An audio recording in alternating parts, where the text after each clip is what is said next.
Salam Justo, kembali lagi kita bahas Liga Inggris. Di match pertama ada dua match yang luar biasa, Fulham lawan Arsenal dan Liverpool lawan Leeds. Itu dua match itu gue bikin jadi satu video aja ya.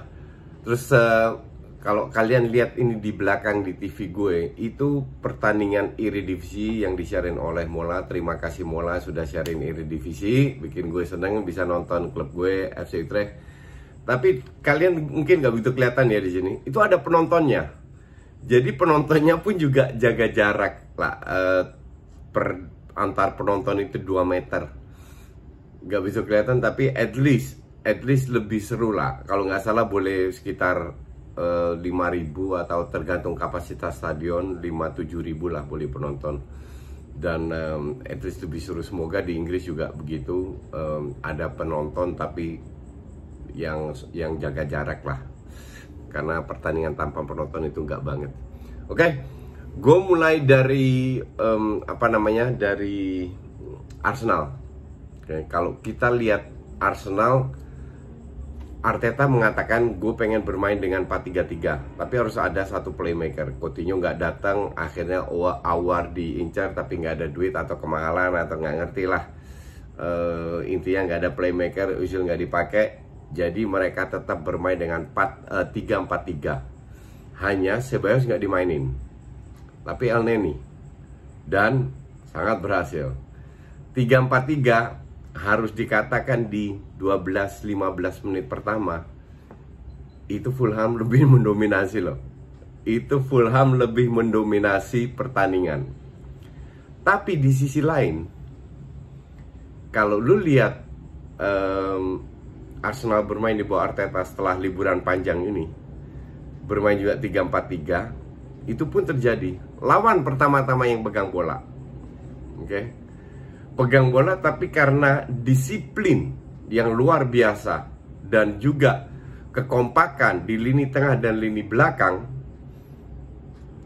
sehingga Liverpool aja kalah 2 kali, Chelsea kalah dengan pemain ini 3-4-3. Hanya mungkin perbedaannya PP diganti Willian, Gabriel ganti David Luiz, oke? Dan kelihatan ada satu misunderstanding antara Gabriel dan Leno, sehingga ada peluang kecil lah buat Fulham. Tapi setelah itu nggak ada lagi. Nah, kita lihat Arsenal yang 10-15 menit agak grogi karena seperti yang kita semua tahu bahwa Arsenal sering kali kalah lawan tim kecil. Dan terutama match pertama dan laga away kan buruk performanya. Itu sebelum Arteta masuk. Di bawah Wenger berapa tahun terakhir, di bawah Emery bahkan. Arteta ini membuat perubahan di luar dia kan butuh adaptasi setengah tahun dengan pemain pas-pasan. Sekarang dia udah berdatangkan lini belakang yang lebih kokoh, walaupun ada berapa yang cedera, dan dia menerapkan sebuah sistem yang sudah bisa dijalankan. Setelah 15 menit itu Arsenal praktis menguasai bola. Dan seperti match-match sebelumnya, walaupun lawan menyerang, Arsenal bertahan di babak sendiri, pasti mereka dapat peluang. Golnya pertama, golnya Auba itu persis kejadian, gue lupa lawan siapa, yang dari kanan tapi Bukayo Saka yang crossing. Persis kejadian seperti itu. Pada saat mereka dan Fulham ngepres mereka dengan gampangnya keluar. Jadi kalau Arsenal bermain seperti ini nggak terlalu bagus-bagus amat, tapi ya mereka juga tidak punya kapasitas pemain untuk bermain bagus. Begitu banyak peluang, Willian masih kena tiang. Mister Fulham kalau nggak salah cuma dapat berapa, 3-4 peluang, setengah peluang lah. 3-0. Untuk percaya diri pemain Arsenal itu luar biasa. Yang penting percaya diri pun ditingkatkan dan bermain sesuai dengan kapasitas. Nggak terlalu banyak gaya, nggak terlalu banyak dribbling. Hanya Tierney bilang ini pemain cukup berbakat tapi masih jauh dari hebat, jauh dari bagus. Dia seringkali ambil keputusan yang salah dan terlalu main aman di belakang. Tapi that's okay karena ini anak baru musim pertama dan musim kedua ya, dan sempat cedera juga dan masih muda. Tapi so far ya dibilang bagus. Auba is Auba, lihat golnya luar biasa. Terus Willian bermain kalau gue bilang solid untuk match pertamanya ya, 2 assist termasuk corner juga dari dia. Gabriel bisa cetak gol. Jadi secara overall bukan masalah 3 poinnya lawan Fulham karena Fulham ini layak degradasi. Cuman percaya dirinya bahwa tren di bawah Arteta itu diteruskan. Itu sangat penting buat Arsenal yang mengincar 4 besar, dan kalau bermain kayak begini sangat layak, sangat bisa untuk masuk 4 besar. Fulham ya main bagus sampai ngelewatin lini tengah, passing kombinasi 3 orang, habis itu ya hilang kreativitas. Dan kalau orang bilang Mitrovic hebat, dia nggak bakal dijual sama Newcastle, biasa banget. 2 kali shot ke arah Leno, nggak mempersulit Leno sama sekali. Ya jadi Arsenal layak menang, dan kita lihat lagi gimana ke depannya. Oke, Liverpool match yang cukup ditunggu-tunggu karena Leeds yang main. Leeds ini kan juara dengan beli beberapa pemain. Gue nggak tahu Leeds. Gue pernah nonton 1, 2, 3 tapi gue nggak begitu impress karena terlalu banyak long ball. Gue nggak suka kalau terlalu banyak long ball. Nah, sementara Liverpool lagi dalam tren menurun semenjak liburan panjang, 2 kali kalah lawan Arsenal. Ya dengan pemain inti ya, itu memang menurun. Firmino nggak kelihatan.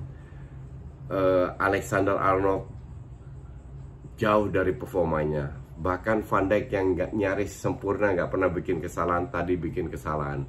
Belum Keita yang ya pokoknya kelihatan banget lah menurun. Tadi kita sempat bahas, ada banyak pertanyaan di Twitter, apakah Leeds bermain bagus? Kalau gue bilang Leeds bermain berani, terutama di babak pertama. Speednya itu sangat tinggi. Gue bilang di Twitter nggak bakalan bermain di babak kedua seperti itu. Dan kelihatan kedua tim menurun, temponya menurun, tidak sekencang di babak pertama karena memang terlalu tinggi. Itu susah untuk dipertahankan. Tapi Liverpool itu udah biasa main seperti itu. Mereka itu 2 kali masuk final Champions League, sekali menang dan juara loh dengan berapa poin unggul. Mereka udah biasa menghadapi, dan kita tahu Liverpool itu sampai injury time harus tetap diwaspadai karena udah puluhan kali ya, berkali-kali mereka cetak gol di menit-menit terakhir seperti tadi. 2 penalti itu sangat layak. Ini pelajaran buat para pemain Leeds. Ini bukan Champion Division. Lu bikin setengah kesalahan, di strap langsung. Oke? 2 penalti sangat layak dan itu nggak boleh terjadi. Gue rasa Bielsa marah banget. Ini pelajaran buat pemain Leeds. Kesalahan yang nggak penting itu nggak boleh terjadi sama sekali. Mereka itu terlalu naif bermain di level seperti ini. Giveaway ini 2 penalti itu untuk gue goal giveaway. Pascal Kok tangannya begini loh. Boro-boro kalau dia begini kena tangan terus dikasih penalti. Bukan salah dia. Tangannya bener-bener begini kan, tolol. Rodrigo, ngapain dia keluarin kakinya? Jelas-jelas dia nggak ngelihat bola, asal keluarin kakinya. Kayak amatiran banget nih. Tapi di sisi lain, golnya Leeds itu juga, satu salah Alexander Arnold, kedua Van Dijk, yang ketiga keren.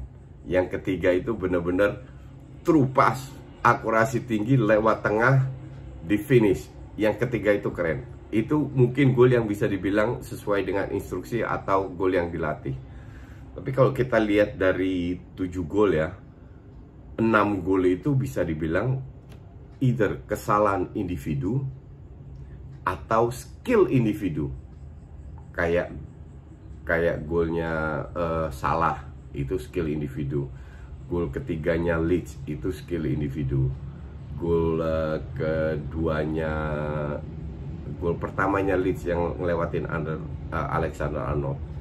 Hanya kalau kalian perhatikan, di lini tengah Liverpool begitu banyak ruang, dan Keita ini sering meninggalkan zonanya, dan zonanya itu tidak di cover, sehingga kelihatan dengan kasat mata seolah-olah Leeds ini main menguasai bola juga. Ball possession nggak jauh beda ya, Leeds lebih unggul dikit kalau nggak salah, 52%. Tapi Liverpool lebih bermain very direct, dan passing senjatanya Liverpool itu kan akurasi passing. Akurasi passing itu ya bisa bilang menurun. Karena kalau kita bicara Liverpool, standar kita ini kan tinggi. Jadi kalau Liverpool main agak menurun dikit, menurun selevel, udah kelihatan banget bahwa nggak berjalan seperti kita biasa nonton Liverpool. Liverpool kan udah kayak mesin, ya kan? Nah, ini yang terjadi setelah liburan panjang dan sampai sekarang. Levelnya itu turun satu level. Tapi bukan berarti mereka jelek. Mereka bagus, tetap bagus. Semua pemain depan, Salah, Firmino, itu tetap turun. 2 gol Salah itu juga penalti kan. 1 gol, ya itu emang kelasnya Salah. Tetap pemain berkelas, tapi setelah itu Salah nyaris nggak kelihatan juga. Firmino lagi parah banget, ancur-ancuran. Mane nggak bagus juga, cuman masih so-so lah. Terus siapa yang diganti? Ini yang jadi masalah. Gue masih nggak habis pikir Liverpool, manajemen Liverpool. Thiago yang sangat dibutuhkan di lini tengah sebagai pelapis, 30 juta aja nggak mau bayar. Dan yang terjadi apa? Siapa yang masuk? Curtis Jones. Yang gantiin Firmino siapa? Minimano aja si siapa namanya, Klopp nggak percaya. Curtis Jones itu kalau 2 kali dia bikin kesalahan fatal. Sekali golnya Van Dijk itu dia bikin pelanggaran. Kalau dia nggak bikin pelanggaran itu gol. Terus kedua, dia dapat bola di sayap kiri, masuk ke kotak penalti, dribblingnya kelamaan, dihilang. Ini pemain emang masih muda, oke, tapi kualitasnya nggak kelihatan sama sekali. Dan Liverpool butuh, kalau gue bilang bukan 1, 3 minimal pemain yang bisa menjadi starter. Ya, jadi kalau dibilang Leeds bermain bagus, gue nggak yakin. Karena dari passing, kalau lu kenal Bielsa terkenal dengan sepak bola indahnya. Untuk bisa menjalankan sepak bola indah, itu passingnya itu harus benar, harus akurat. Liverpool memberikan banyak ruang, tapi hampir di semua pas yang dilakukan oleh Leeds itu risikonya terlalu tinggi, sehingga terjadi banyak sekali salah passing, mereka banyak di counter, dan itu bisa fatal di Liga Inggris. Jadi para pemain Leeds juga harus belajar. Kalau dibilang siapa yang layak menang, ya mungkin berdasarkan fighting spirit, berdasarkan kualitas, Leeds layak dapat 1 poin. Tapi di sisi lain, kualitasnya Liverpool dan peluang begitu banyak, ya mereka layak menang. Karena Liverpool seringkali menang di detik akhir. Jadi gue gak heran juga kalau sekarang mereka dapat penalti yang layak penalti. Tapi untuk fans netral, ini adalah pertandingan yang luar biasa serunya. Karena kedua tim saling menyerang, disuguhin 7 gol. Kesalahan individu, ada skill individu, ada bola atas, ada penalti, ada saling mengcounter. Semua bumbu untuk sepak bola sebuah match hebat itu ada dalam pertandingan ini. Inilah yang membuat sebuah pertandingan itu keren untuk ditonton. Oke, thank you for watching. Kita lihat kalau Everton bagus, gue bikin review. Kalau nggak kita ke Chelsea. Ya, thank you for watching.